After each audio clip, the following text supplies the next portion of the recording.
മലപ്പുറം ജില്ലയിലെ തമ്പനങ്കാടി ശ്രീ കരിങ്കാളിക്കാവ് ക്ഷേത്രത്തിലെ താലപ്പൊലി മഹോത്സവം സ്റ്റാർട്ട് ചെയ്തിട്ടുണ്ട്. ഈ വരുന്ന ഡിസംബർ 30 പരിപാടികൾ.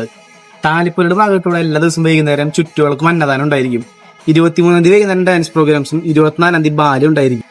25 വൈകിട്ട് ഡാൻസ് പ്രോഗ്രാംസും 26 നാടൻ പാട്ടും 27 കഥകളി ഉണ്ടായിരിക്കും. 28 ഞായറാഴ്ച രാത്രി 7 മണിക്ക് തായമ്പകയും 9 മണിക്ക് ചാക്യാർകൂത്തും ഉണ്ടാവും. 29 തിങ്കളാഴ്ച വൈകിട്ട് 5 മണിക്ക് ആനച്ചാമ പ്രദർശനം സ്റ്റാർട്ട് ചെയ്യും. 6:45 തായമ്പകയും 9 മണിക്ക് പഞ്ചാരി മേളത്തോടു കൂടി ആനയെഴുന്നള്ളിപ്പ് ഉണ്ടായിരിക്കും. ഡിസംബർ 30 ചൊവ്വാഴ്ച താലപ്പൊലി ദിവസം കാലത്ത് 8 മണിക്ക് ആനയെഴുന്നള്ളിപ്പോട് കൂടി ശീവേലി ഉണ്ടായിരിക്കും. 8:45 ഗജവീരന്മാർക്ക് വരവേൽപ്പ് ഉണ്ടായിരിക്കും. അന്ന് തന്നെ ഉച്ചയ്ക്ക് 2 മണിക്ക് മേജർ സെറ്റ് പഞ്ചായത്തോടു കൂടി ആനയെഴുന്നള്ളിപ്പും അമ്പലക്കാവടിയും പൂക്കാവടിയും ശിങ്കാരിമേളവും തമ്പോലും എല്ലാം ഉണ്ടായിരിക്കും. അന്ന് തന്നെ രാത്രി 10:30 ഗാനമേളയും പിറ്റേ ദിവസം പുലർച്ചെ 2 മണിക്ക് പഞ്ചാരി മേളത്തോടു കൂടി ആനയെഴുന്നള്ളിപ്പ് ഉണ്ടായിരിക്കും. അതിനുശേഷം പുലർച്ചെ 4 മണിക്ക് മഞ്ഞൾപ്പൊടി തൂവലുണ്ടാവും. അതോടുകൂടി ഇക്കൊല്ലത്തെ താലപ്പൊലിക്ക് സമാപനമാണ് കേട്ടോ. അപ്പൊ ഇതുപോലത്തെ കൂടുതൽ ഫെസ്റ്റിവൽ അപ്ഡേറ്റ്സ് ഒക്കെ അറിയാനായിട്ട് നമ്മുടെ അക്കൗണ്ട് കൂടി ഒന്ന് ഫോളോ ചെയ്ത് വെച്ചോളൂ.